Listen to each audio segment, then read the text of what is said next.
international relations and international security in the region. So in today's session, we're hoping that he'll get the chance to talk a little bit more about Ukraine, its relationship with NATO and Russia historically, and give a little bit more context to that side of the conflict. Unfortunately, like I said, there is air raid alarms going off in Kiev right now, so it seems like the connection is pretty unstable. So we just ask for a little bit of grace and patience in today's session, as we might be having some technical challenges throughout. But either way, we have two fantastic Ugandan experts in the room, so I'm going to turn it over to them to introduce themselves. I know we have a couple folks that's their first time with us today, actually, Solomon. So you can introduce yourself as well. And then if we get Olexiy back here and there, hopefully we'll be able to continue the conversation. All right, thank you. Thanks, Anna. Welcome to the American Center, where we have conversations. If it's your first time to be here, we just want to welcome you in a special way to the Dignity Dialogue conversation. Maybe you can just wave to us. Welcome, Karibu. Welcome, everyone. Thank you. Feel at home. This is a safe space where we really talk about what's happening globally and give some local context to international issues. And of course, this whole time, the focus has been on Ukraine. And sadly, this is our last episode. I think the team will go back and rethink what we should be focusing on for the better part of this year. But today we are going to be talking about international security. What's the situation in Russia? For some of you in Ukraine, some of you who have been following know that the Secretary General of NATO is in South Korea, trying to encourage South Korea to support Ukraine. There's been allegations that North Korea has put its weight behind Russia in this war, something that South Korea has denied. We also know that Boris Johnson has been making headlines internationally, saying that Putin wants to target him with a missile. Of course, Moscow has denied the allegations, but those are quite strong allegations to the former prime minister. Also, there's bombing that is happening. There's a siren that just went off in Kiev. As you've been notified, what normally happens is when these sirens go off, people go into the bunkers where they are safe. Also, conversations about sending Leopards or Leopard tankers to support Ukraine in the war have been going on. Germany earlier on vetoed the decision to send Leopard tankers to Ukraine, but eventually the Chancellor made a U-turn, of course, coming up with the reasoning that he was just trying to stretch the Americans to the limits, but they have authorized over 80 tankers, Leopard tankers, to go to Ukraine and support the Ukrainian military forces in their offensive against Russian forces. Neighboring countries have also followed suit, including Sweden, that has pledged to support Ukraine in the war. Of course, that falls on the backdrop of increasing pressure for the war to end. There have been also conversations of ethnic cleansing and allegations of genocide against the Russian forces. Yeah, and all this, Russia was saying at the bottom of it, indeed, if you've been following international conversations, Boris Johnson said that everything starts with the allegation that Ukraine wants to join NATO. And of course, but is that really the reason why Russia invaded Ukraine? And that's why we thought we would bring in Professor Olexiy, who will be joining us to really sort of split the atom to help us understand. First of all, I had asked him to give us the latest situation in Ukraine right now, what's happening there. And two, what it would really take to end this war, but also the regional politics and dynamics around that area. So this episode of the Dignity Dialogue is largely on international relations and international security, putting in context what's happening in Ukraine, but also trying to bring the conversation home in terms of Uganda, which of course many of us know it's the big brother around the region. and security is very key. It forms part of Uganda's foreign policy. We have boots on ground in Somalia. We have boots on ground in Congo. We also had boots on ground in South Sudan. And so the regime in power looks at that as part of its cards on the international scene. But also, what does that mean for us as a country and our stretched resources? There have been conversations of our men in uniform coming back from foreign missions in Somalia, having spent, I don't know how many years in Somalia, and it's time for them to really, some of us feel that Somalia should have grown enough to support its own military forces to defend itself against the Al-Shabaab, whilst the UPDF insists that AMISOM still has a great role to play in Mogadishu. So those are the conversations that we're going to be having. Professor Olexiy is going to be joining us in just as fast as he can get internet. In the bunkers, internet is a little bit slow and regulated. Hopefully we can have him today. I also need to state that on the 24th of February, it will be 1 year since the offensive, Russia's offensive against Ukraine. And so there's going to be different activities on that day. I know that the American Center is cooking out something that they will be informing us later on, but the conversation will be on what can we do as a global community to really put an end to this, because at the tail end of it, it's people dying, it's families displaced. Many of us, I'm an 86 baby, I need to add, I never at any one moment experienced the war that my parents kept telling me about. So no one wants war, I think. Families displaced, homes broken, people died. I remember I covered the South Sudan crisis, but just walking on the roadside and just dead bodies everywhere was quite disheartening. So I think that the conversations will be 1 year later, what can the global community do to put an end to the war in Ukraine and help rebuild Ukraine, but at the same time also try to stop what some people thought would be a World War III. Joining me today is my very big and good colleague, Fredrick Musisi. He's a veteran journalist. He works with the Daily Monitor and NTV. He's an investigative journalist as well, someone who I really have deep respect for in the field of journalism. We'll also be joined by Professor Olexiy, who is an expert on international relations. He'll be speaking to us live from Kiev. We'll be bringing him up as and when we can. But perhaps, Fredrick, let me start with you on perhaps your overall view on what's happening in Ukraine and why should we as a nation care? Let's start there and then we can bring the conversation back home. Your thoughts around the war in Ukraine, but also the context of why should the people here, who are Ugandans, millions of miles away, be concerned about the escalating situation in Ukraine? You're welcome. You can use that microphone. Right.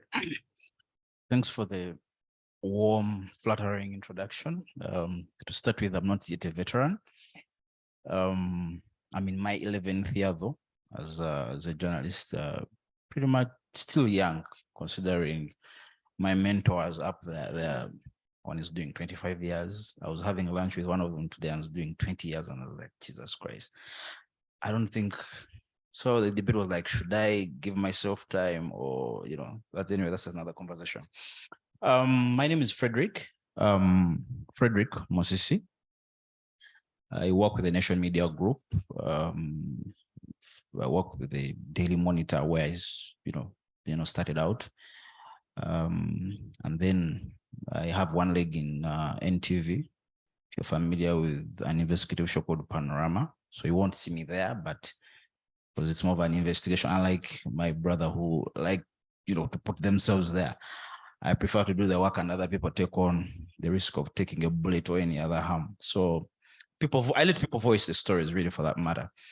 I also work with International Consortium of Investigative Journalists, which is a global network that brings together several journalists and several other gigs, really, as you know very well, our gig economy. Anyhow, the Ukrainian situation is, I don't agree with President Museveni on so many things. Well, part of the reason I work for the Monitor. But on this one, I felt he had a point. At first, when I think it was 24th, we woke up in the morning and, Putin had a night presser, and then he was, directing land, sea, air, onslaught on Ukraine. And then it was like, okay.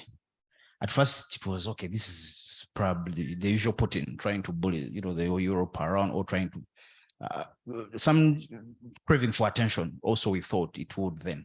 But now, of course, the first month, the second month, the fourth month. So, of course, naturally, as a journalist, as a researcher, and so many other things, the first thing was try to read, around, trying to get a quick grasp of the issues. But the point I brought in President Museveni, when he said, I think, and the country found ourselves on numerous fronts being boxed by the international community to take sides, and he said, we don't participate or take sides in a conflict. We don't understand, And up to now, sort of, and this we discuss, in conferences, in spaces, in bars, and in everywhere. And I must admit, I've failed to get a real grasp of what exactly the issues are, apart from, the straitjacket issues of NATO and this and that, But at the same time, I think Russia has gone too far, right? Because, and in one of those, because one of the things I cover is foreign affairs, and always during conversations, off the record conversations with our guys in the Ministry of Foreign Affairs, guys in charge of our foreign policy. And my argument is, okay, we can, argue all we want, but I think there's no justification whatsoever for Russia, attacking a sovereign country for whatever reason they are. The same way we woke up in the morning and someone was threatening to, oh, maybe that was a joke, that you could overtake Nairobi in 2 weeks, right? And like, this was unprovoked. This was, and so many things, really. So for me, at that time, it has gone beyond not necessarily the issues at hand being, elaborated. But, you look at, the human toll, the trail of destruction, I think somewhere, somehow, Russia should be held really, accountable. Nothing can justify, the destruction, the human toll, and so many other, because they're destroying the city. Of course, there are two schools of thought. Other people think President Zelensky is emboldened by the West, and I remember one of my people really I look forward to say it used the analogy that it's like when you have a snake in your house, and then you rather decide to burn the house to get out the snake. So that's what they spoke of as President Zelensky, But they are basically just running down the country, So I don't know really for that who's responsible for that, but I believe somewhere, somehow, someone should be held responsible. Now, as a country, do we need to take sides? Honestly, I'm sure each one of us has an opinion on that matter. As a country, the government has said, but of course, with my knowledge of few years of covering, diplomacy, I know we don't necessarily have a coherent foreign policy as a country. It's really what the modern state out is, if you talk to these guys off the record, they'll say I think we need to take a side, But of course, we need to balance interests, the US parliamentary representative to the UN, Miss Linda Greenfield, was in Nairobi, I think on Sunday, and I was watching her on TV, and CNN correspondent was actually, used actually President Museveni's justification of not taking sides, that, we Africans want to be drawn in things they don't understand. And I understand that, to some extent as an African, that like what are the issues, and I was keenly hoping to hear from Professor, Olexiy about what are the underlying, issues really that can justify, bombing the country for almost a year, and then you hear all these, trying to the mobilization of troops from all corners, tanks, and things like that. So I think it's going overboard.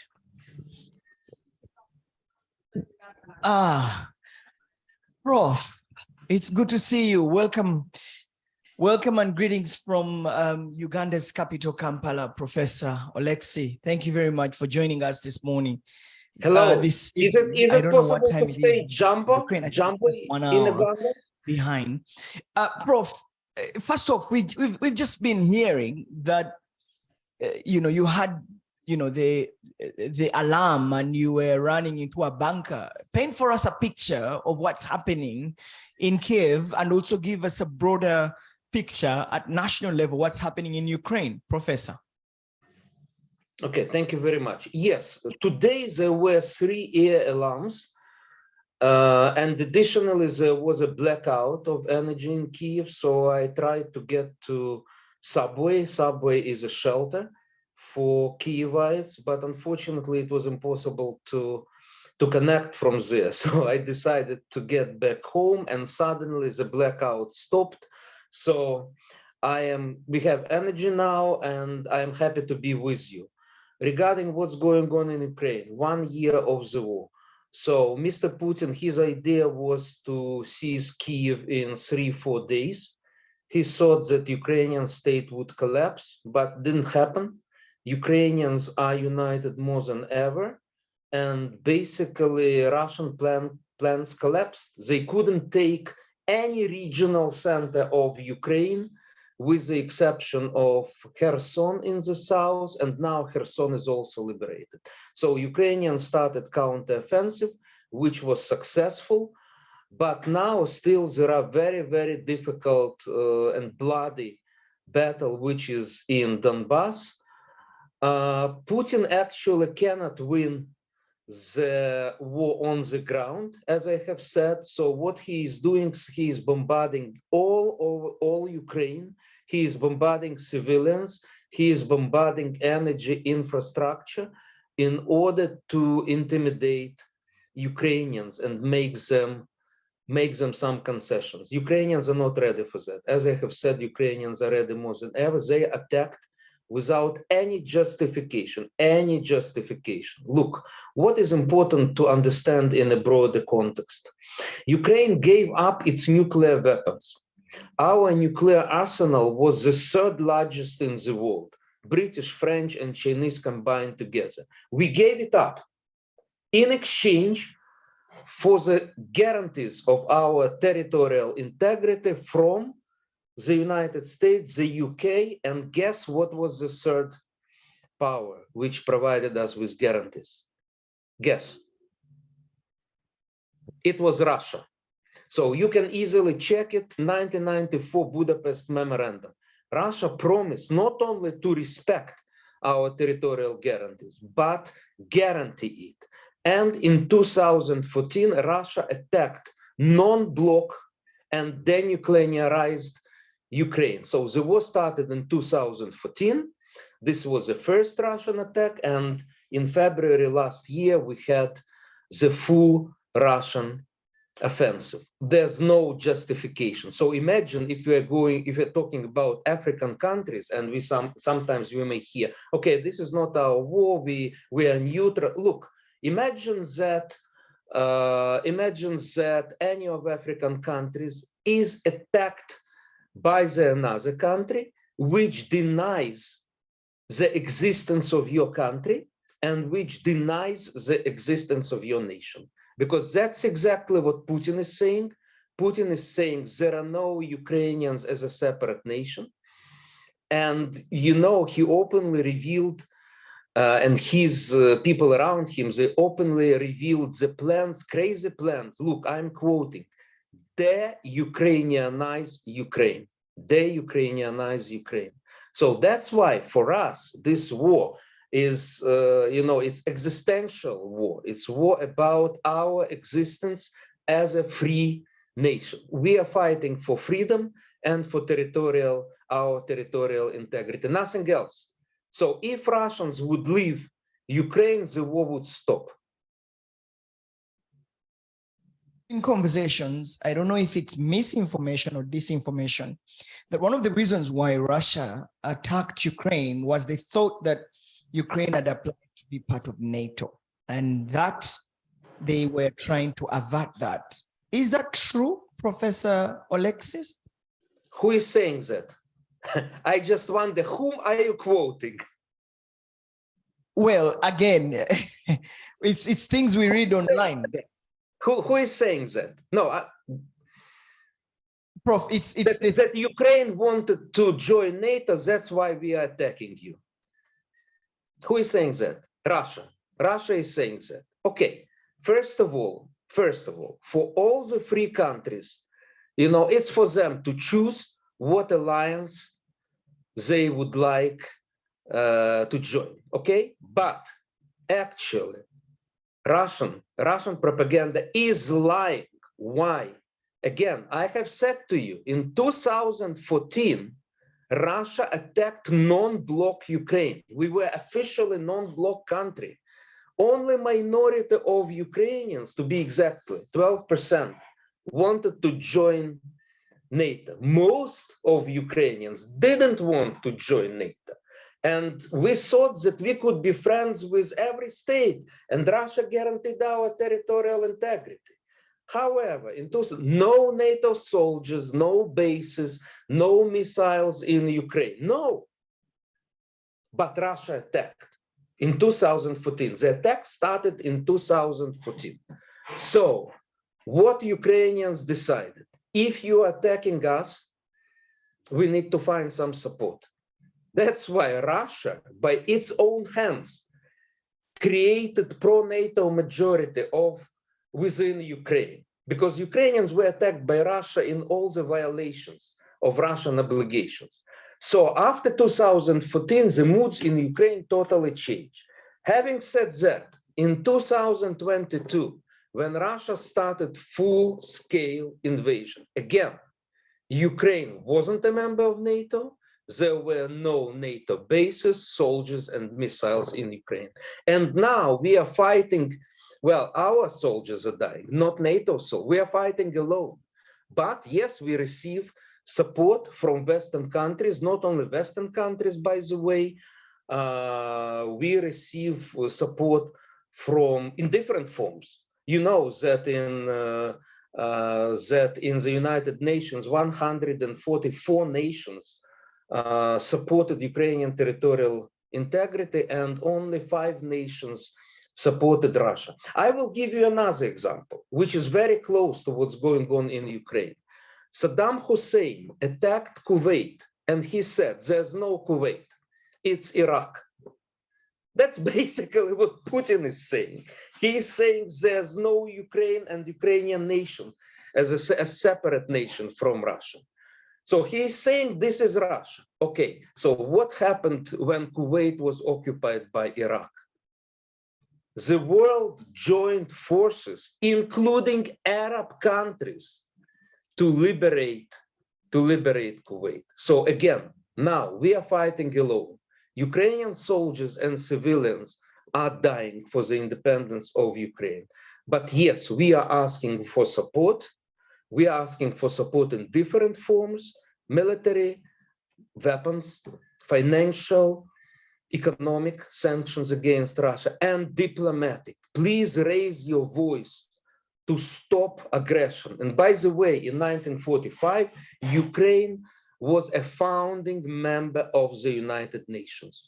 Ukraine was a founding member of the United Nations. So what we see now in the actions of Russia, they are attacking non-bloc, non-nuclear country and founding member of the UN. Professor Olexiy, you've talked about asking for help, and we know that one of the demands or the requests that Ukraine has been having are military tankers. And of course, Germany vetoed that decision, later on making a U-turn. And now you have, I don't know when they are reaching, but there were conversations that over 80 Leopard tankers will be given to Ukraine to support it, including the training of the military to manage the Leopards. How important are the Leopards in this fight at such a time as this?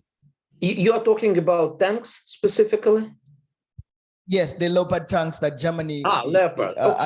Okay. They will arrive to Ukraine in several months. So 3 months is optimistic figure. But let me stress that when Russians attacked Ukraine and bombarded my city, first we heard the explosions on February 24. We didn't have enough arms to defend ourselves. We were asking since February last year, give us weapons to defend.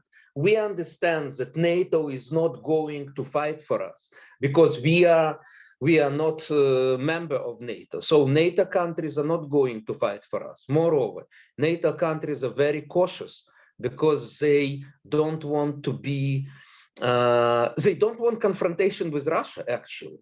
So when we asked for the first time, give us air defense systems, give us fighters, give us tanks, we asked it a year ago. And only now, the first Patriots air defense system will be sent to Ukraine. Only now there is a decision to send tanks to Ukraine. And there's no decision about fighters. We are asking, give us fighters. We have pilots to fight, but we need fighters in order to close our skies. There's no decision on that. So what I'm saying is that Western support actually is very belated and very cautious. They are doing it step by step. And in the meantime, Ukrainians are dying, including civilians, because we cannot fully close our skies.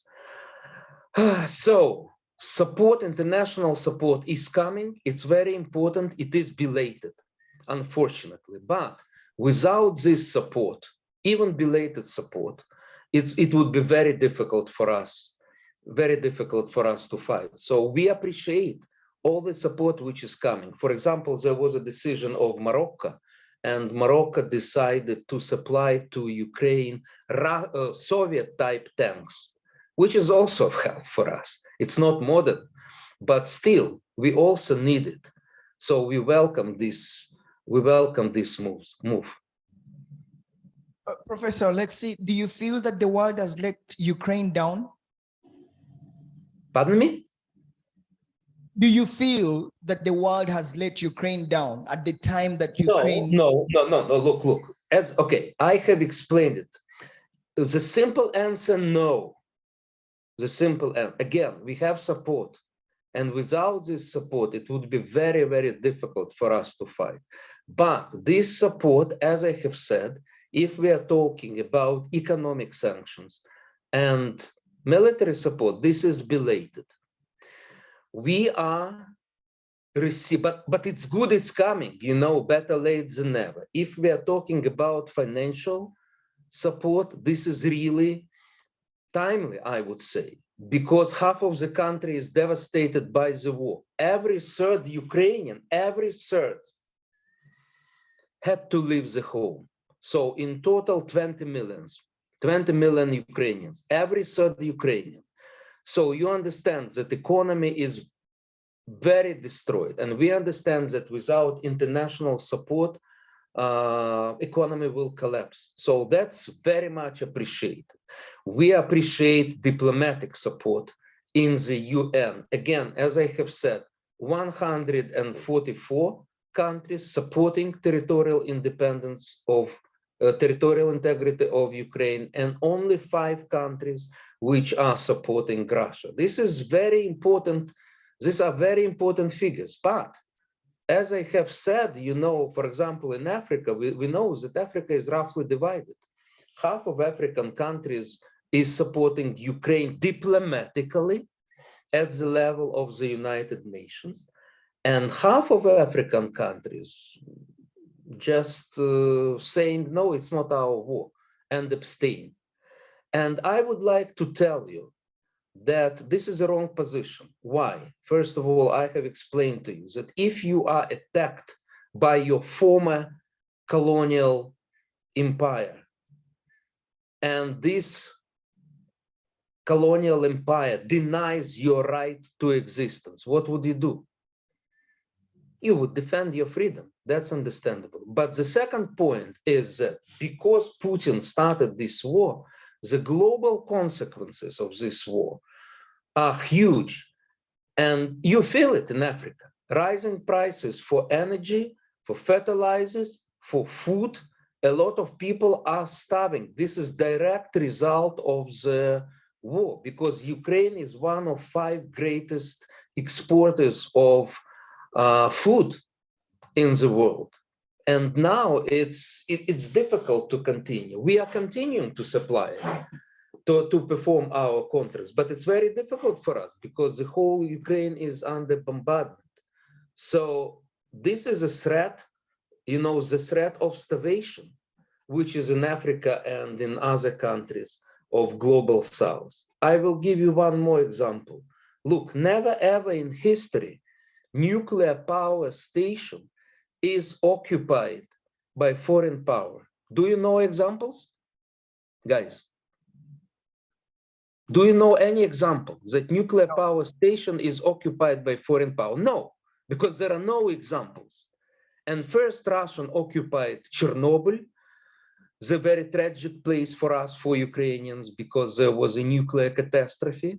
Now they occupied Zaporizhzhia nuclear power station, the largest in Europe, the largest in Europe. So Russian soldiers is there. Experts who are working, Ukrainians, on this station are under pressure. Russian military equipment is there. So it's a very dangerous situation. If anything happens with radioactive leaks, there would be huge radioactive contamination. And we don't know in what direction the wind would blow, right? Because when Chernobyl happened, you know, the results were in all the world. And first it was discovered in Sweden, far away from Ukraine, the radioactive contamination. We don't know. The wind could blow in the direction of Middle East, Northern Africa. So this is a huge threat. So that's why we Ukrainians are saying, look, it's very important to stop the war per se, and for Russians to leave the occupied territories, and the war would be ended. But even without that, there are possibilities, you know, to negotiate and to press Russia on providing grain corridors for export of grain from Ukraine. Okay, Russians should leave nuclear power station. International experts should come there, but Russian soldiers should leave the station. So there's a lot of things which could be done. Russians are making actually genocidal things about Ukrainians and about Crimean Tatars, who are Muslims. Do you know who is the native population of Crimea, guys? Not Russians and not Ukrainians. The native population of Crimea are Crimean Tatars. They are Muslims. And they suffered a lot of genocide and deportation when they were part of the Russian Empire. They were deported. The whole nation was deported under Stalin. Now they came back to Crimea and they would like to stay in Crimea. But Russians are continuing, you know, to deny their right and their rights. So there's a problem of violation of the Muslim population of Crimea. So there, we know how many Muslims are in Africa. So Africa also could raise its voice to defend not only Ukrainians, to defend Crimean Tatars, to defend all others who are living in Ukraine and who are suffering from Russian bombardments. Look, Russia is saying that they are defending Russian speakers. Please look at the videos and photos of such cities as Mariupol or Kharkiv, huge cities in the east of the country. These cities are mostly Russian speaking. Look what Russians did to Russian speaking people in Mariupol and Kharkiv. These cities are almost totally destroyed, like Aleppo, like other cities, like Grozny. So, you know, you will not believe me because academics shouldn't say that. But look, don't believe any word of Russian propaganda. Look, I lived under the Soviet Union. At that time, I believed in communism. I believe that Russians and Ukrainians are brothers. I believe all these words of communist propaganda. Now we see that this was all a lie. And I know how communist propaganda works, and I know how Russian propaganda works. You know, telling about, you are my brother, I am coming to liberate you, but they are coming to kill us, Ukrainians. Nobody in Ukraine before 2014 would imagine that Russians would come to Ukraine to kill Ukrainians. When I'm saying kill Ukrainians, look, one more thing which is very important for you to understand is that we have political nation. So we in Ukraine have different ethnic groups. We are mixed. For example, I am half Ukrainian and half Russian. My native language was Russian language, and I am still communicating in Russian language with my mom. Okay, but it doesn't matter because we have the understanding of Ukrainian political nation. What does it mean? It means it's not about ethnicity. It's not about your language. It's not about your confession. The only thing, do you consider Ukraine to be your motherland? And are you going to defend it? And that's all. If you say, okay, this is my motherland, I am defending it. If you are saying in Russian, I am fighting for Ukraine against Putin, you're part of Ukrainian political nation. And I hear that all the time.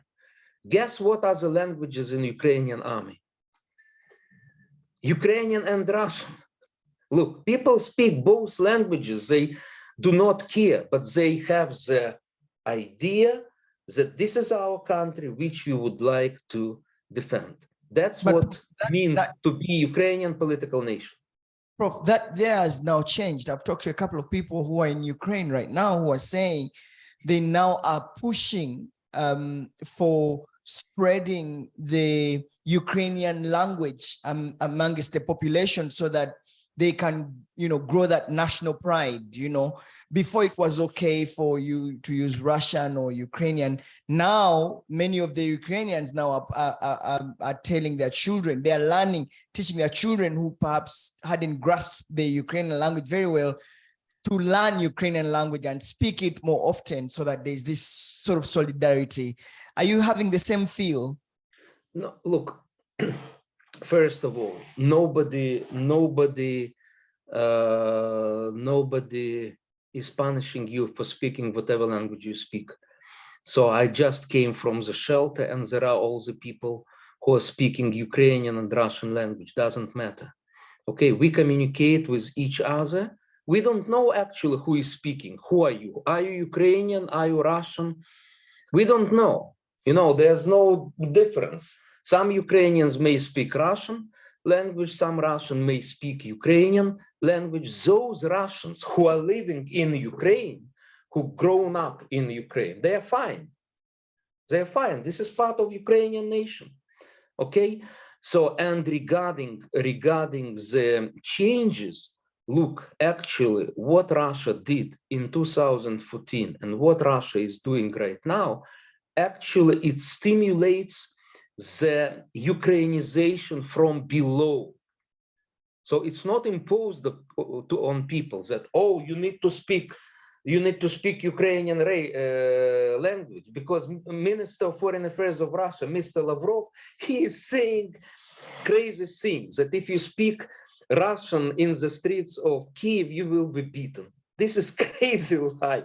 Look, because a lot of people in Kiev, they are speaking in Russian language without no problem. But at the official level, yes, we are promoting Ukrainian language, and Ukrainians and Russians in Ukraine, they agree that Ukrainian is the language of communication. There's no problem about that. Look, compare. I'm not fully aware of situation in Uganda, but I was in Kenya, and you know how many groups are there, and they have a language, official language, which they're using to communicate between different groups. They're using Swahili. They're saying Jambo, okay, to each other. So Ukrainian is a means of communication, but there's no problem to Russian language at all. No threat at all. Okay, thanks. Because that there, some people thought it was, complicated, because you have Russian speaking Ukrainian, Ukrainian speaking Russians. Okay. Yeah. So I would like, again, let me correct here that basically by default we are bilingual, basically, because Russia is so close, because there is a history, TV, and so on and so forth.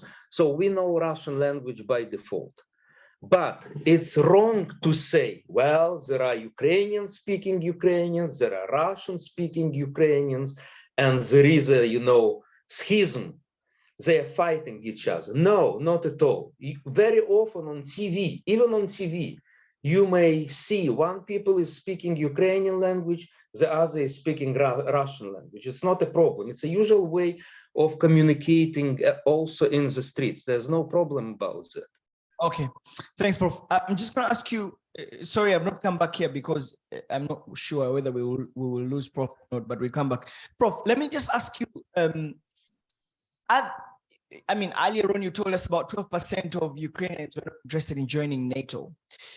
Does that number stand now, or is there more need for Ukraine to actually apply to join NATO so that, it feels more protected, especially after giving up its nuclear arsenal and power? So I don't hear you well.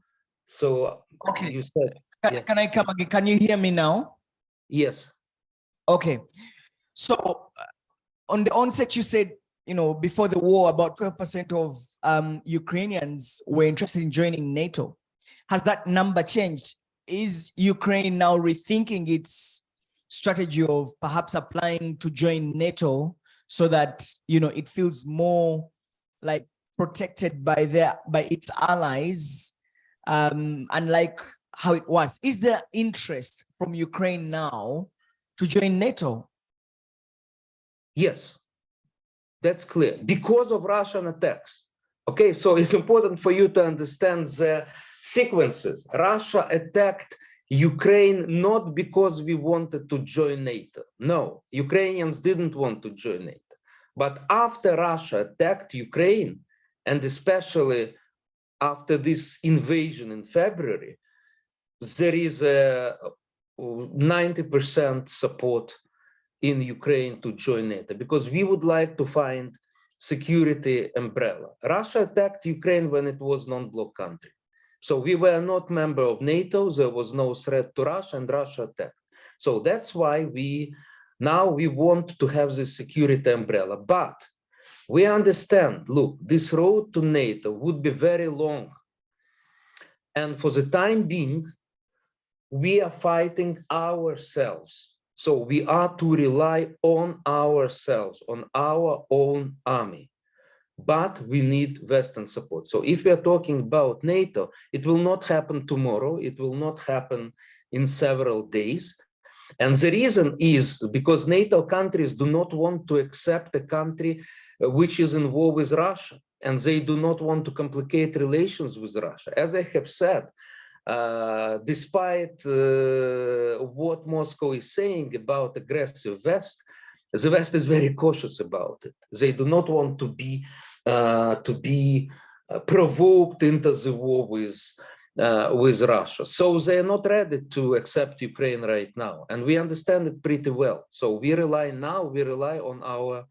on ourselves, and the only thing is we asking, please provide us support.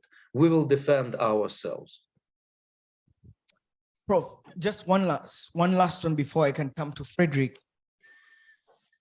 Will this war end? What will take this war to end, Professor Olexiy? Well, look, in every democratic state, after what president have done such huge mistakes. You know, Putin is killing not only Ukrainians, he is killing tens of thousands of Russians. He is sending Russian soldiers to die in Ukraine. For what? You know, so in every democratic country, such a president would be removed. Okay, but Putin is dictator. So unfortunately, he will continue the war, and he will continue to kill Ukrainians, and he will continue to kill Russian soldiers who are for him just a cannon fodder. So what would end this war? Support to Ukraine and Ukrainians fighting. We are ready to fight, give us support. We need this support. And Putin, unfortunately, he understands only the logic of force. Because previously, you know, Putin attacked Georgia, there was no Western response. Putin attacked in Syria and destroyed Aleppo, there was no response. Putin attacked Crimea, there was no response. So, and actually it's, well, there was some symbolic response, but not real. It wasn't hard response to stop Putin. The West continued to have business as usual with Russia. And only now, in February, the West was shocked by what Putin is doing in Ukraine, and finally started to change his position. German President Steinmeier, he actually he asked for excuse for his previous mistake of not supporting Ukraine enough. Because again, the West believe in dialogue. You know, we are all normal people. So we are sure that we can have a dialogue, agree, disagree, but continue our debate without using force. And it didn't happen in the case of Russia. So again, unfortunately, the only way Putin can be stopped by force. I'm not asking for the West or for other countries to send its troops to Ukraine, but just give us weapons, stick to economic sanctions, give us diplomatic support. And we are very thankful for that. Are you disappointed by the United Nations and the Security Council? Because one of the causes why the UN was formed is to really protect the sovereignty of nations globally. Are you disappointed with the way the UN in general and the UN Security Council is handling the matter? Well, we know how Security Council is formed. You know, the great powers, they have veto power. So actually, in such cases, when look, great powers may agree on sanctions against Korea or sanctions against apartheid regime in South Africa when it existed, or sending troops where peacekeepers somewhere, okay? But when we are coming to the violation from the great power, great nuclear power, yeah, we know that UN is not effective, unfortunately. We know about that. And nevertheless, again, every vote counts. So the more countries are united within the UN to denounce Russian aggression, the stronger we are together, the stronger we are, because Russia appears in diplomatic isolation. And this is also important. Professor Olexiy, Haran, thank you very much for speaking to us. Just stay with us. We're just going to bring the conversation back home here.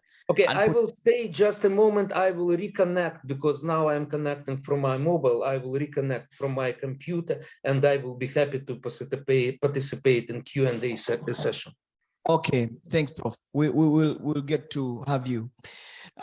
Professor Olexiy Haran is a professor of international relations. He's speaking to us from Kiev. We'll be coming back to him shortly. Fredrick, you've just heard it from Professor Olexiy. I find Uganda's position on the Ukrainian crisis very, I don't know, for a lack of better word,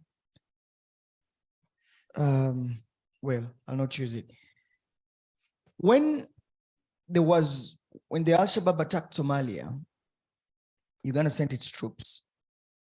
When in South Sudan, when the SPLO, the SPLM-IO, which was led by Riek Machar, attacked President Salva Kiir, even without the authorization of parliament, we sent troops under the disguise of Pan-Africanism and security within the region.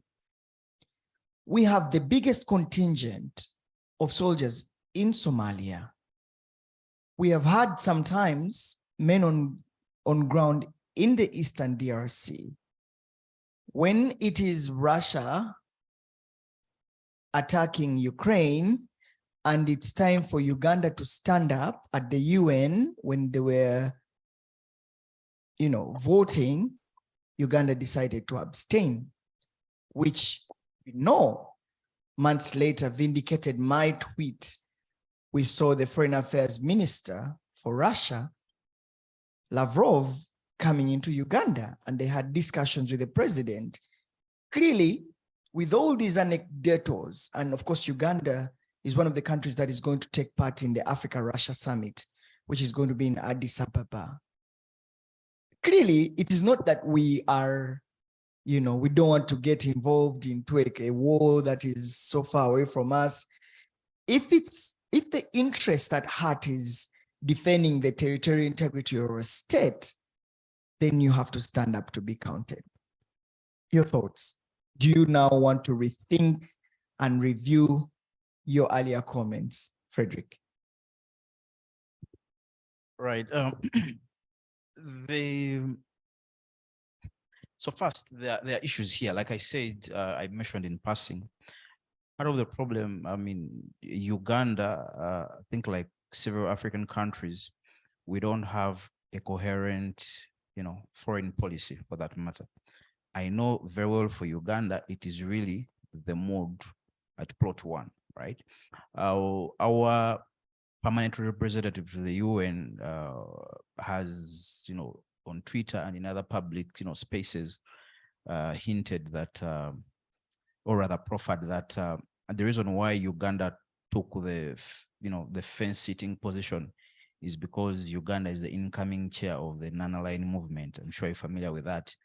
And, of course, NAM itself has this, philosophical underpinnings that, of course, as an incoming chair, of course, thou shalt not take sides and this and that.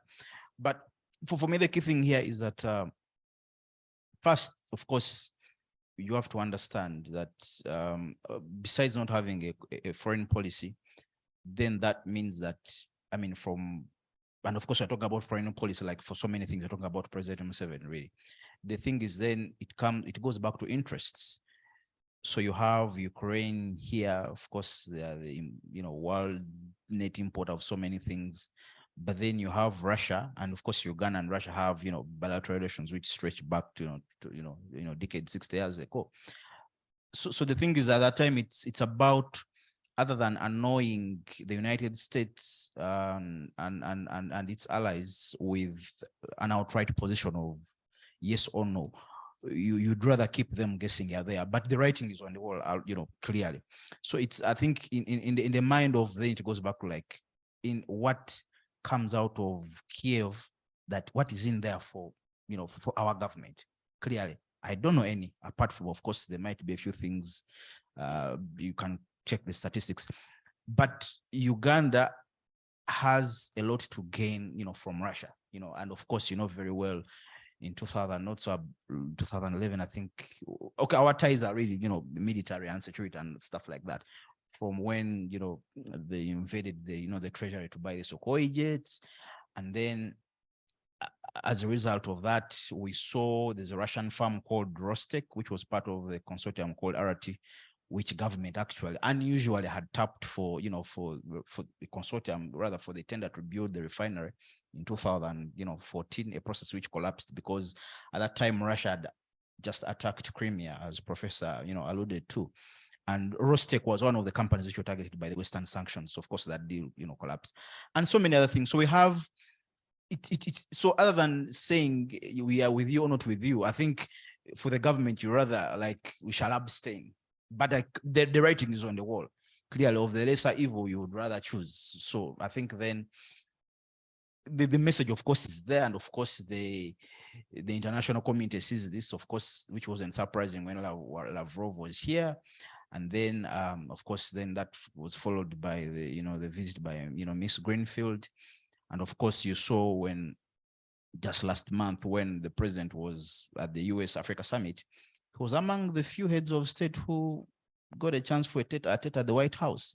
So that really shows. And it's really about balancing foreign interests. There's nothing more. So we might have all these ideals about international law and this and that. I don't think, like I said, I also found the word bewildering. Of course, the president says he's a liberation fighter, and of course he's always looking out for the underdogs, the oppressed, and this and that. And as the prof has explained, and images that keep on coming out of Kiev show, there's the oppressor and there's the oppressed, but so you can't really take a side. Okay? But at the end of the day, it goes back to interests.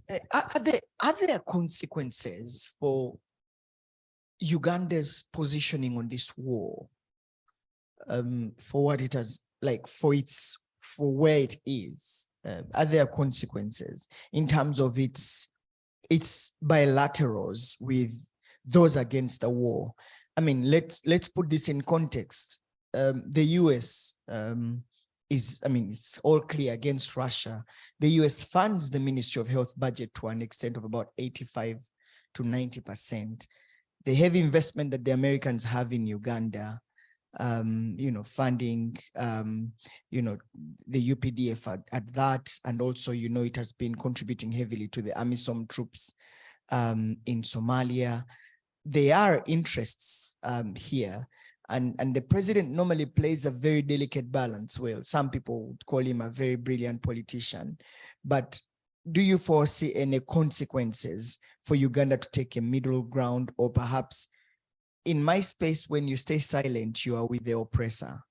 I don't know about others, but to stay silent, and like you said, the writing is on the wall. Are there consequences of Uganda's positioning on this war in terms of its relations with its allies?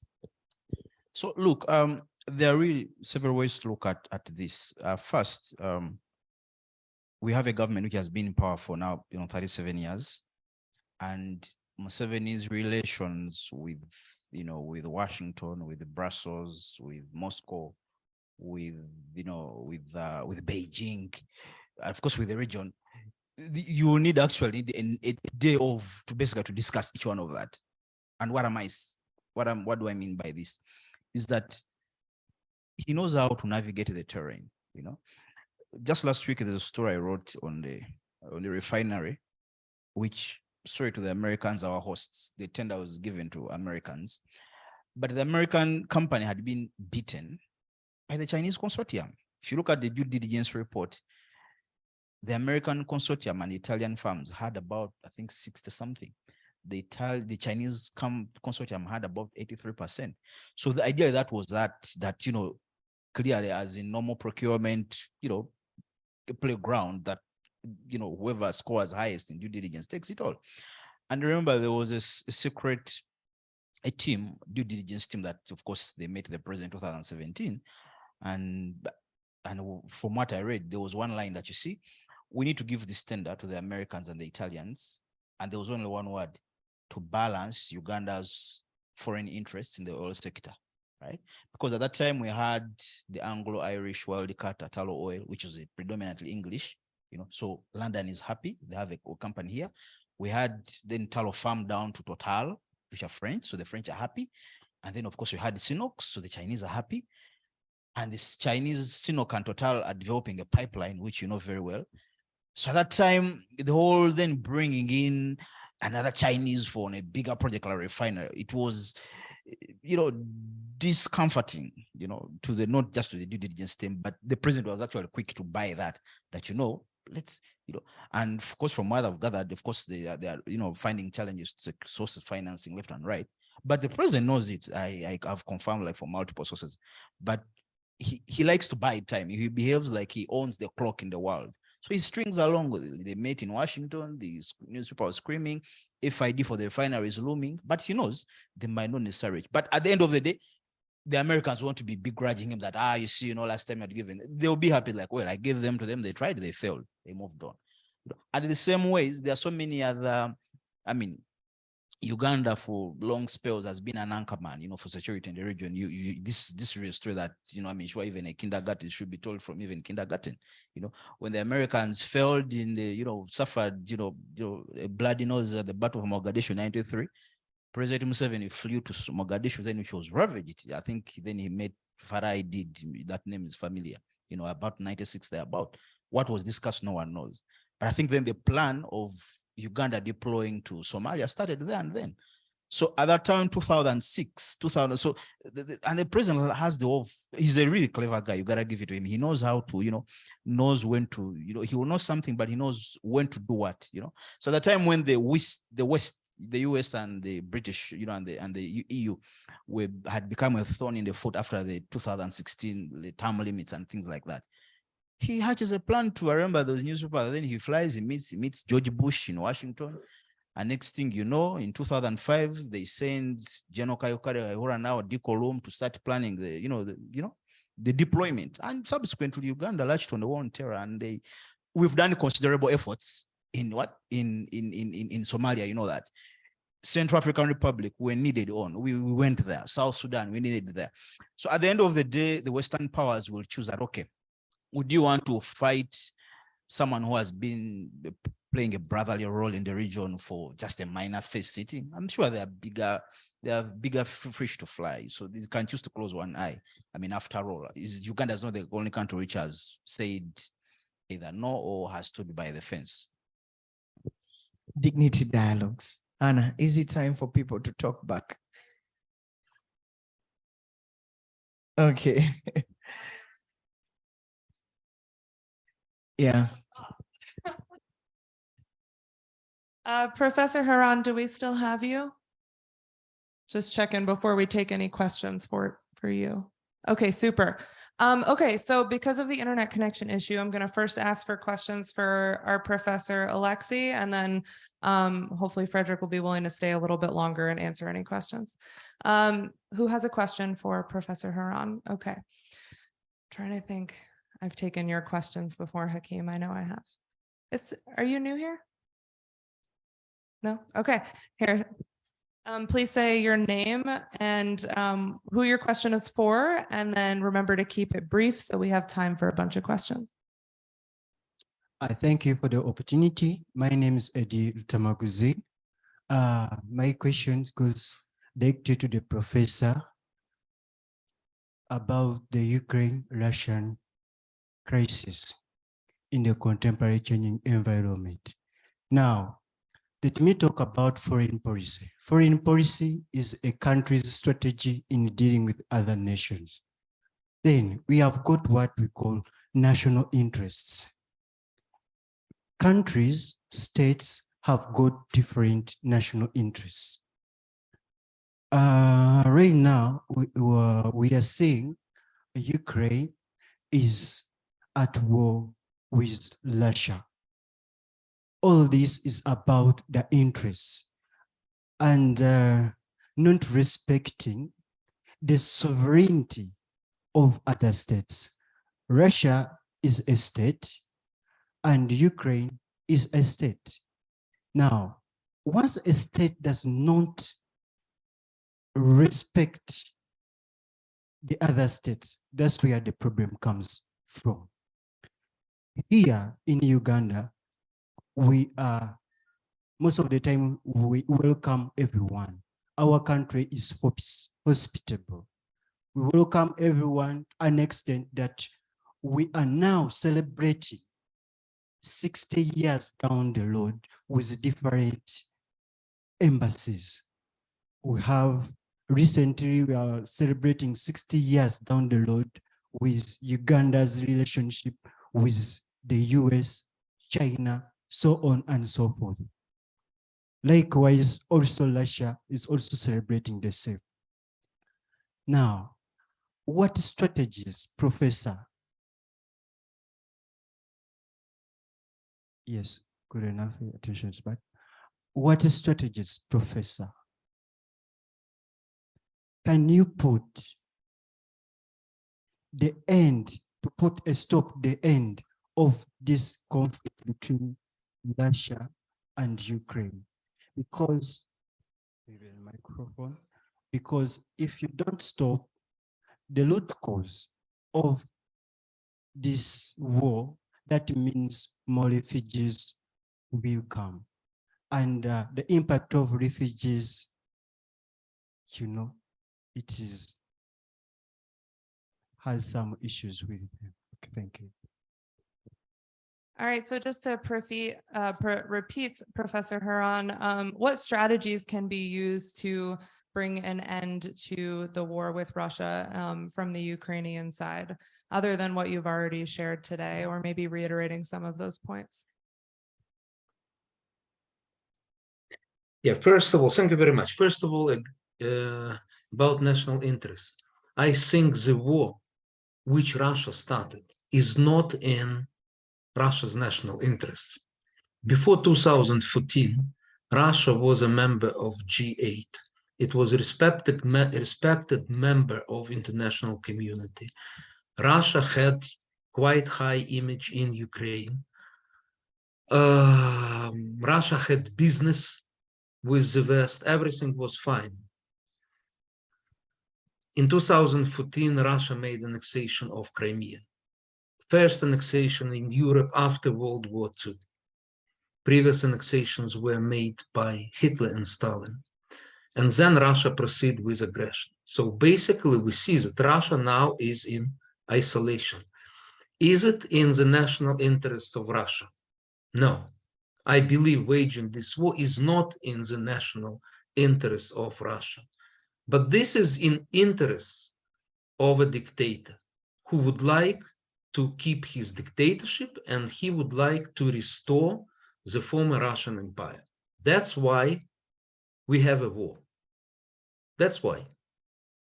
Okay? Putin officially stated what he wants to do. There are no Ukrainians, a separate nation. They would like to de-Ukrainianize Ukraine. Now, how to stop this war? We have aggressor who is trying to destroy you. What would be your answer? If you give me any advice, we may discuss it. What is the advice? To come to negotiations with dictator? Okay, he is saying that he doesn't recognize you and he would like to annex at least half of your territory. So how can we make compromise? My answer is we need to resist. That's how the countries of Europe resisted to Hitler. They resisted. We are going to resist. If you have any other suggestion for us, please. Thank You can tell me it right now. You can write to me. But unfortunately, the way Putin behaves himself gives us no other way than to resist, than to fight. Thank you, Professor. I think we have time for one more question for the professor, and then we'll come back to the audience. We don't have any online questions yet. I see that unfortunately today, we have only 2 women in the room, but I want to thank them both for being here. Do either of you have a question for Professor Olexiy? No? Okay, I guess we'll go. It's Hassan, right? This is your first time here? Okay, we'll do one from you, and then these 2 gentlemen here, I saw questions as well. And a reminder to keep your questions. Yep. My name is Ndugwa Hassan. I'm the Executive Director of the Uganda Muslim Youth Development Forum. My question to you, Professor, don't you think that this war has been prolonged because of the lack of troops from other countries? Because I'm aware you've been receiving support in terms of weapons but the fact that there are no troops coming in. Do you think it's been prolonged because of that? Thank you. Well, the problem is why Putin attacked Ukraine and why he didn't attack small Estonia. Why? Because Estonia is a member of NATO. So that's why he's not attacking Estonia, Latvia, Poland, and other countries. He attacked us because we are not member of NATO. We are not under collective security. So that's why NATO is not sending its own troops to Ukraine. That's the answer. This is the reality, unfortunately. So again, what we are saying, we understand it. We don't ask you to come to Ukraine to fight and die for us. Give us weapons. Thank you. Actually, I'm ready to stay with you more and to answer your questions, because I understand it's very, very important for Ukrainians to talk to Africa. Ukraine doesn't have such resources as Russia. We don't have, billions of dollars to spend for the information war, but we have the word of truth. And I would like sincerely to tell you what we feel, like Ukrainians staying in the country under bombardment. So I'm happy to answer your questions. Thank you, Professor. I think in that case, if you're able to stay with us for the next 15 minutes till the session's completely over, then we'll open it to both speakers, if that's okay with you, Fredrick. So if you have a question for either of our speakers, just indicate who your question is for. Keep it concise. Hassan, that was an awesome question in a very concise amount of time. This gentleman's had his hand up repeatedly. Introduce yourself and state who your question's for and what it is, please. Thank you. Fombiro Ramadan is my name. I'm a member of Ukraine Solidarity Committee Uganda. I work as a volunteer coordinator. My question is, right now, the enemy of Ukraine is saying that there have been some elections in last September. So is now saying that since some part of Ukrainians has decided through vote to be part of him, so that if that part goes to him, he will stop the war. How is it about? Excuse me, the connection is not very good. So is it about the so-called referendums which Russia conducted on the occupied territories? No? Yes. Okay, so look, what can I say? It's like the referendums which were conducted by Hitler or Stalin on the occupied territories. It doesn't matter. There are no referendums at all. The results are pre-known. There is no free voting. Look, even Russia is not a free country, right? So in Russia, you cannot say that there is a war. If you say there is a war with Ukraine, what will happen to you? You will be imprisoned, because Russians have special term.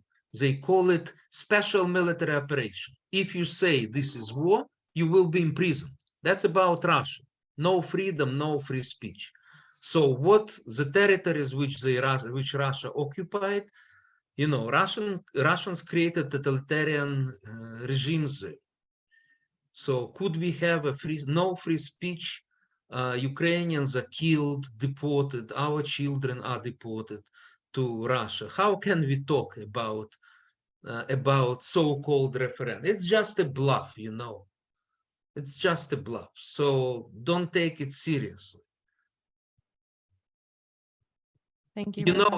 You can see videos how Russians thought that Ukrainians would greet them with flowers. No. Ukrainians, conducted manifestations, demonstrations, and fought against Russian army. And you can see the videos how Ukrainians from occupied territories greeted Ukrainian soldiers who came to liberate them. These are very touching videos, very, very touching videos. So if you have possibility, please see it. Thank you, Professor. I have a question now that was passed to me, so I'm going to do my best to read the handwriting. I apologize for any interpretations to the author in advance. I believe this question could be answered by both Fredrick and the professor, so maybe we'll go to you first, Fredrick, and then Professor Olexiy will come to you. So the question, well, the opening statement, Russian aggression on Ukraine is a geopolitical catastrophe and has set a precedent for technologically and electronically weak sovereign states. What geopolitical strategies can we adapt to? And I believe the meaning here is to protect Uganda and other weak technological states. Is that correct? Okay. Was it you, Hakeem? Okay, we'll talk about your handwriting later. All right, Fredrick. Wow, that's a tough question. I think it will be best answered by the people in charge. But you know, sometimes it's until you are attacked that actually at times, you know, or rather when, you know, a situation befalls you that you're going to see the need of what you need to, you know, either you need arms or you need to improve technology here and there. But from the little I know is, yes, in terms of technology, perhaps we are lagging behind. And that, of course, that has also been a concern for the president for a long time. There's one of those famous speeches, I can't remember when he was indirectly taking a salvo at the Americans. There are those people who want to kill, but they don't want to be killed. They're always using technology hiding in the skies, I think referring to the drones and things like that. So I think that, you know, so anyway, there are two things. One, I see there is, if Uganda feels under threat, of course, then that calls the need for either, you know, armoring, and of course, then that ups the ante of an arms race in the region, for instance. Not so long ago, when we had issues with Rwanda, I'm sure you came across reports of how both countries were arming, you know, and that also is an issue of concern, because once Uganda gets to know that, you know, they have this, or Rwanda or Kenya, that emboldens. I mean, if you have a crazy leader, you know, just if you have someone who snaps like this, you know, before you know it all, you're in the war. So really, I don't know, but one of the things I think also I can do that, but also what Professor Olexiy said, something in his response. Don't you think that, and I mean, this is a response to him, but this is a concern I see in the Ukraine thing, that by Western countries arming Ukraine, then that raises the stakes for the arms race. And of course, you know, the First World War and the Second World War, the arms race was really an issue here. And of course, we see this happening, you know, even Germany itself, which was beaten into, you know, submission, it had the cap on the defense budget, on the armory. You see now, there are really, you know, discussions on what it can provide to Ukraine and, you know, not to provide Ukraine, you know, and that sort of thing, you know. So don't you think that's a concern then, that the possibility of arming, you know, weaker states, you know, technologically, you know, making them reach a certain level, then emboldens them not to listen or to, you know, develop some unnecessary arrogance, even where issues could be handled diplomatically? Is this question to me? Yeah, it's a response to him, but also a question to you. Maybe I didn't fully grasp the question, but you are talking about the West arming Ukraine, which could intensify the conflict, right? Okay, guys, the West didn't provide weapons, real weapons, I mean, to Ukraine before February. We were attacked. Our cities bombarded, our civilians killed. What should we do? And when we didn't have enough weapons, what should we do? How to stop aggression? People are killed. Many civilians, cities destroyed. Will you provide weapons for us to defend civilians or not? This is a question to you. If you have these weapons, you are attacked. You are attacked by a gangster, and you need to defend yourself. So for me, but I believe the answer is clear. We need weapons to defend ourselves. Who started the war? Ukraine? Are Ukrainians bombing Moscow? Are Ukrainians fighting in Russia and killing Russian civilians? No. So that's what, by the way, there are lessons of history. There are lessons of history, for example, before World War II, you know, this war, the Spanish War, when the Spain was attacked, it was civil war, but the Spain was attacked also by Nazi Germany and fascist Italy.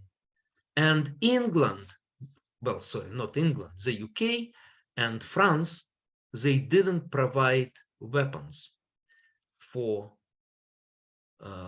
Spain. They decided it's not our war. They decided to stay neutral. What happened in Spain? Aggressors won the case. The fascist regime in Spain was installed. Yeah, you can stay neutral, but the more people will die.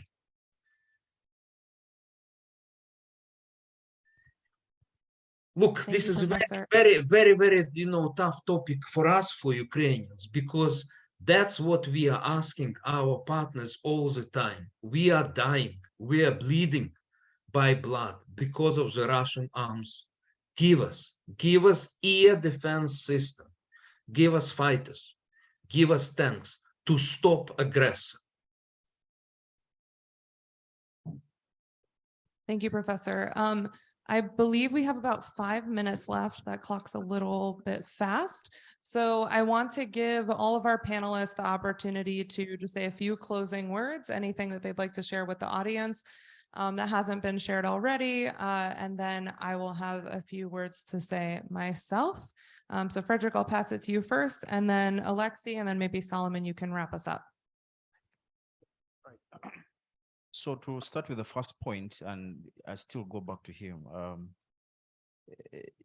it's really now from his explanation and from you, what you ask, it's really a double-edged sword. If you get crazy, for lack of a better word, and for lack of a mild word, if you get a crazy government, it's okay to arm, but my worry personally is then at some point in time using those arms against, turning them against their own people. You remember the Shabi election we had, the display of tanks, unnecessary, those things. Those things were bought for the war zone somewhere else, but because someone needs to show that you go to the street and see. I don't think that's a country we all want to live in. But of course, in preparing for worst case scenarios like Ukraine, I think still, you know, like that arms race we had with Rwanda, and during that time when we had these disagreements, you know, and there was actually no disagreement at all. You know, it was basically two personal egos between, you know, leaders for both sides, but they were really arming to the teeth, you know. So then, ideally, to what end as countries can we live? You know, of course, Ukraine, there's a different context, and also we live in a different context. Should we take side in the conflict? Honestly, each one of us has an opinion, right? But my opinion is that, of course, now I've been, you know, elucidated more about the conflict. But I don't necessarily understand the conflict quite, you know, still, you know, that well. But for me, the bottom line is that there's no justification whatsoever for, one country to attack, you know, another country. Of course, the Geneva Convention and other conventions, international protocols, they provide for, you know, this, you know, a wide spectrum of mechanisms to, you know, to resolve conflicts before you get to that level. Professor Haran, over to you. Yeah, connection wasn't very good. So let me just, you know, to confirm 2 points which I have already made. I think what is common between Africa and Ukrainians is that we are fighting for our freedom, and we were fighting, you were fighting, and we are fighting right now against colonial empire. So for you to understand the desire of Ukrainians to be free, I think you can understand it very easily because you were in the same shoes. My second point is that why Ukrainian case is kind of unique is that we gave up nuclear weapons and we were attacked by the country which guaranteed our peace, freedom, and territorial integrity. So this is a huge violation of international law, never seen, I believe, in last 70 years. And the third point, that we need to stop this war as soon as possible because the global south and Africa are suffering from this war. There are direct consequences. There is starvation, prices, terrorism, Wagner groups in Africa. Wagner is in Ukraine, Wagner is in Africa, and there is a total destabilization. So I think there's a lot of common problems that we face. And finally, please check the facts. Please try to compare different sources. Because on the eve of the war, Mr. Lavrov said, Russia is not going to attack Ukraine. No, we are not going to start it. No, he lied. There's no war in Ukraine. It's a lie. There is a civil war in Ukraine. It's a lie. So please check your sources. Thanks a lot. Thanks a lot. Professor Olexiy, I always on this show give my views and opinions about what I think. I mean, so I'm removing off the jacket of being a moderator to give my views of what I think about this. First off, I think what is happening in Ukraine is a clear example of what could happen to nations when they're attacked by bigger nations. So the question is, we wake up one day and Russia decides to attack Uganda. It wants to take over Uganda. Simple. Russia is a big boy. Museveni boasts of his military superpower and everything, but tomorrow Russia can decide to come and say, we are taking over.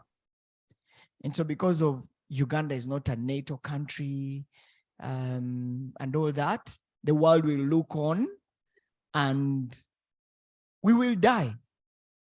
And then we will start crying like what Ukraine is going through. Give us weapons if you're not sending people to fight. We will be on the ground. Some of us who have money would have flown out of the country. The others will be here. Our men will put on uniform who have never been trained here, and we go and try to fight for our territorial integrity while the world looks on. That's exactly what can happen when you decide to be neutral, when you decide to actually close your eyes to reality. You will start to bleed, just like what Professor Olexiy is bleeding, and the world will watch on as they slaughter your children. And all you just say is, we are trying to defend ourselves, give us weapons, and the world is still having conversations of, can we actually give Uganda weapons? What if the Americans now coming to and fight Russia? Because I know Biden has said it could spark off a possible World War III, you know. So Anna and all the US people who are working the US embassy will be removed from Uganda in just a second, and you'll be here left to fight for your integrity. And DC will be negotiating in boardrooms. What if we send boots on ground? What if, but Uganda has been our ally, you know, and they're slaughtering you one by one with latest technology and latest military artillery. And you clearly are weak to actually fight back on Russia. When you most need your people to come through for you, they're in boardrooms discussing whether we should send boots on ground or we should send artillery to Uganda, while we are actually being slaughtered here and we can't fight and defend for our territorial integrity. That is what can happen to any of us. That is exactly what can happen to any of us. And so when we bring it home and get a feel of they're bombarding, I can imagine Anna saying, Solomon, what can you tell me about what's happening in Uganda? Can you find like a space where you can connect to Wi-Fi? And I'm all there telling you, Anna, they're bombarding. Kampala is on fire. I'm actually hiding, trying to connect with you. And all you can just say, okay, Anna Solo, I'm so sorry, but we're trying to do something. We're trying to negotiate to see if we can send troops to Uganda, but hang in there, Solo, hold tight, we're still having conversations. There's no bunkers here to hide. Guys, this is real. We might be in this room discussing miles away, but this is what Professor Olexiy and millions of Ukrainians who have braved to stay in different parts of the nation are going through. Until we bring that crisis home, we may not understand. For now, it's just a story that we read in newspapers and watch on international media and debate in our different comfort spaces. It is different when it's here. And you do not want to be in that space and someone stands up and tells you I'm neutral. No. It's either you're with us or you're not with us. You cannot stay neutral when my house is burning. No. So again, I don't care if it's your national interest. My people are being slaughtered on the front line. And you keeping quiet is a clear statement of where your position is, that you're very selfish and you're caring about your national interests and not the millions of people who are being slaughtered, even innocent civilians who are sleeping in the night and they're bombarded and they wake up to a shredded community. That's what is happening in Ukraine. And that is why we need to care as all of us as a people. Thank you very much. All right. Thank you, Solomon, for closing us out as always. Thank you, Fredrick, for being here today. Thank you, Professor Haran, for being here. Can we give one big round of applause really loud so they can hear it in Kiev? Thank you. Professor, thank you for being here. You can feel free to log off at your leisure. We hope that you stay safe and we appreciate your time greatly today. And Prof, help is on the way. That's what Anna is trying to say. Yes, thank you. Thank you very much. Your speech was very powerful. Closing speech was very powerful. So we do appreciate support which is coming from Africa. There are things where we may disagree. We can continue our discussions, but definitely not to solve them by force. Thank you. Thanks, Prof, for coming. Thank you. Okay, I'm just gonna do a few closing notes as this is our last of the Dignity Dialogues. I see many familiar faces today. So I first off just want to thank all of you for being here repeatedly, for joining us for this series of conversations.